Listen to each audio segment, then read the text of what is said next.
Also ahead, the effects of President Trump's executive order concerning refugees is causing problems. One of our U.S. senators is asking for aid for the Dakota Access Pipeline protests, again, and an event to help raise money and spirits of those going through cancer treatments.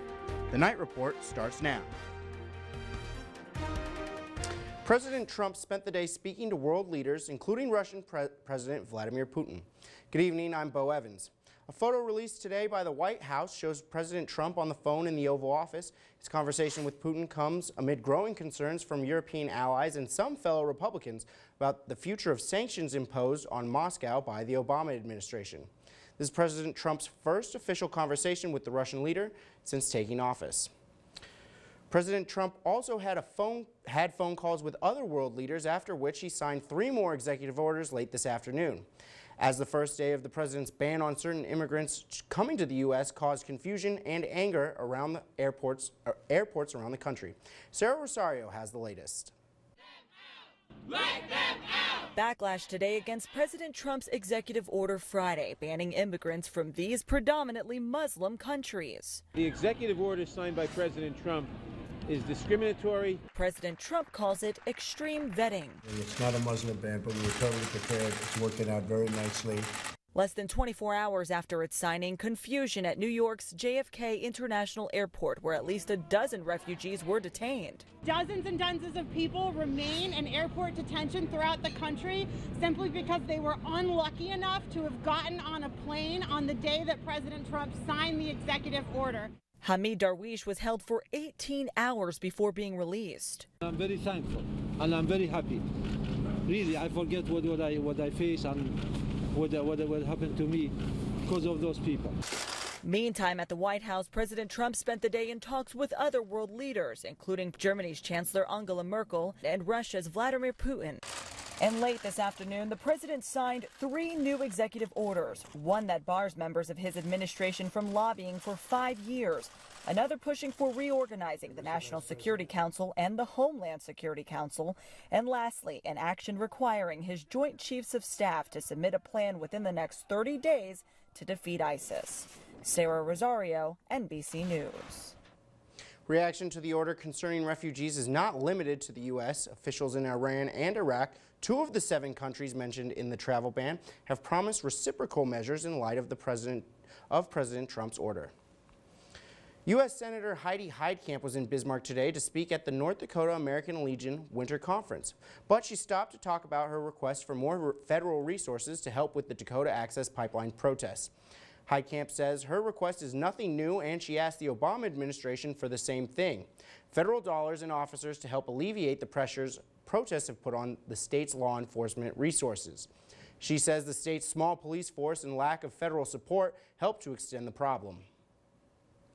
I like reminding people in Washington we have less than 1,400 sworn peace officers in our state.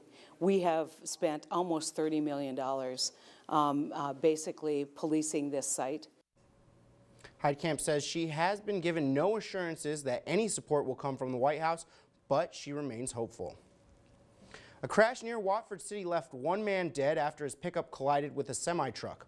According to the North Dakota Highway Patrol, 30-year-old Isaac Armando Zaccaro was driving a Dodge pickup when he lost control on Highway 23 and crossed the center line Saturday morning, colliding with the oncoming semi. Zaccaro died at the scene. The semi-driver was not hurt. On Friday, a vehicle pursuit ended in a crash and an arrest in Mandan. After police initiated a traffic stop in Bismarck, the driver of the vehicle drove off. Police say they spiked the tires and it was riding on rims as it entered Mandan. After crashing into several fences, the vehicle came to a stop near 6th Avenue, and the driver fled on foot. Police arrested Andrew Jensen and charged him with resisting arrest, fleeing in both a vehicle and on foot, as well as other charges. Police say they also found meth and marijuana in the car. Emergency responders from Northwest North Dakota met in Minot this morning for the 2017 Northwest Region EMS Conference. For the first time, the Northwest Region focused on dealing with oil and gas emergencies. Topics included drilling rig safety, responding to pipeline emergencies, toxic gas, and tank fire awareness. The conference also touches on topics for workplace violence and active shooter situations. Because of the level of importance of the topics, this conference was free for emergency responders thanks to sponsors. Training changes, things change, and we want to keep up with the newest and most modern techniques. Sessions will continue tomorrow at 8 a.m. and run through the afternoon. The Family Fund beneficiary for Brave the Shave was this morning in Basin Electric, where 7 families gathered to show support and socialize with other families that are going through the same thing. Beneficiary had a photo shoot and breakfast where the families shared what Brave the Shave means to them as they go through treatments as a family. The Family Fund is just, I think it's one of the best things that they've done so far through Brave the Shave, because even though cancer can end, medical still kind of is just so ongoing. It just keeps going and going. Brave the Shave's main event is scheduled for March 10th at the Missouri Valley Family YMCA in Mandan. For more information on Brave the Shave, you can go onto their website at bravetheshave.coop. 25 competitors from around the area raced down the slopes at Huff Hills, but they weren't skiing or snowboarding. The Snowflakes to Sprocket race at Huff Hills has become an annual tradition. Riders race down on fat tire bicycles, reaching speeds close to 40 miles an hour. The only prize? Bragging rights, but they had a great time. We try to promote winter sports in general, and now that the fat tire biking has become a popular sport around here, we wanted to introduce fat tire biking out here at the ski area, so we've been running the Snowflakes to Sprockets race. It's just one more way to come out and enjoy winter. For information on upcoming events at Huff Hills, you can check out their Facebook page. Well, I know today was a perfect day to get down the slopes out there, but is it going to stay that way, Emily? Actually, looking at the next couple of days, it's going to be pretty warm. Now let's just talk about what the temperatures were today. If we take a look at the map, normal highs this time of year about 24 degrees. Well above that, we were well into the 30s across the region, 38 in Bismarck as well as in Minot, 35 in Garrison, and rounding out around 34 in Dickinson. So well above freezing for most areas across the region.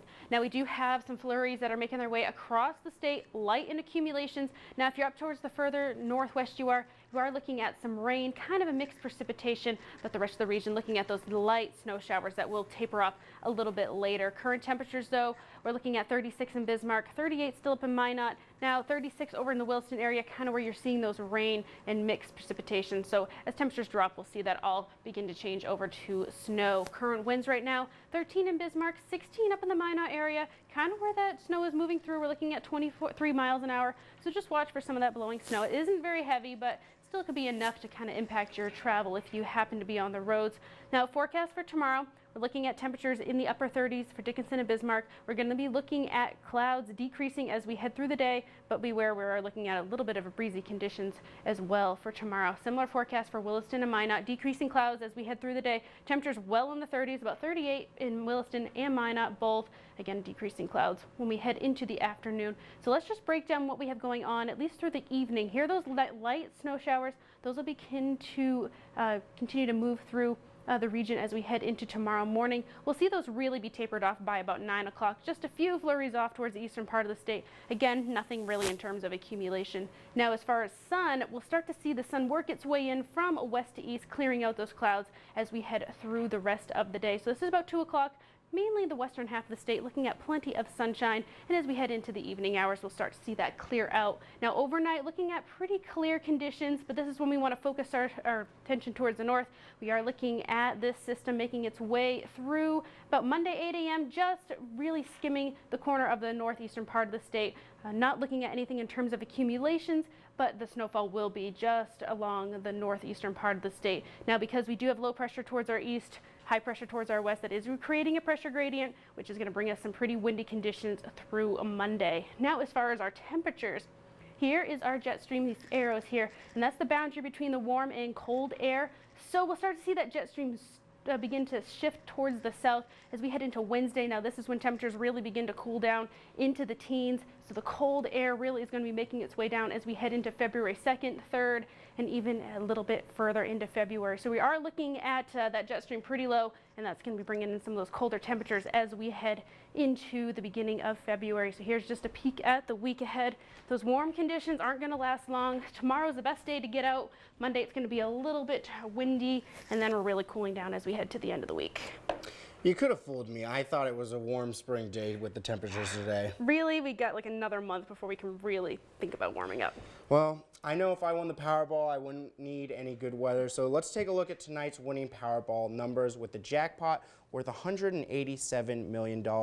Looks like 12, 20, 39, 49, 69, and with that Powerball number 17. Still to come. With fishing season on the way, find out which rules you may have forgot and how you might be violating them.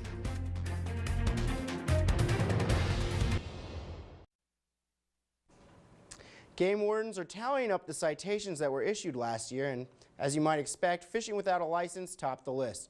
But there was one violation that raises serious concerns. Tom Jensen explains in this week's segment of North Dakota Outdoors. It seems like the same violations top the list every year. Fishing without a license, life jacket infractions, not carrying your license with you. But a new one popped up last year that was kind of surprising and alarming. We've had an increase in the number of citations issued for ANS.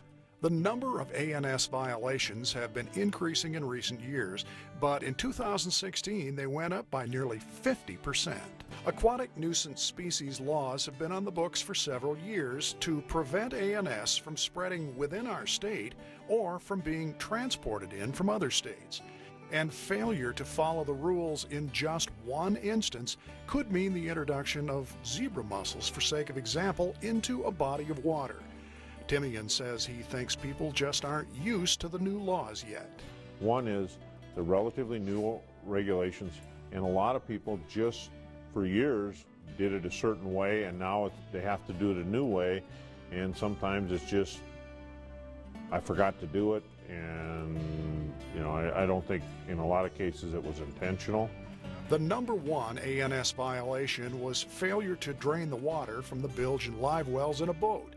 Not picking vegetation off the vehicle and boat trailer followed close behind. And Timian would like to remind people that performing these simple duties will not only keep you within the framework of the law, it will help protect our state's water bodies. By people following the rules, they're actually protecting their own resources. It's not the game and fish's water, it's people's water. And they're protecting their own resources by following these rules. There are signs at every boat ramp across the state explaining your obligations after leaving the water. This is Tom Jensen, Outdoors. Complete list of the violations from 2016 will be published in the February issue of North Dakota Outdoor magazines. Still to come, the Bobcats hosted the Wings tonight and tempers quickly flared. Clayton Collier has the highlights in sports. We have some hometown heroes. The Capital Ice Chips, a Bismarck synchronized figure skating team, took home some hardware, and I think their faces say it all. Let's have a look.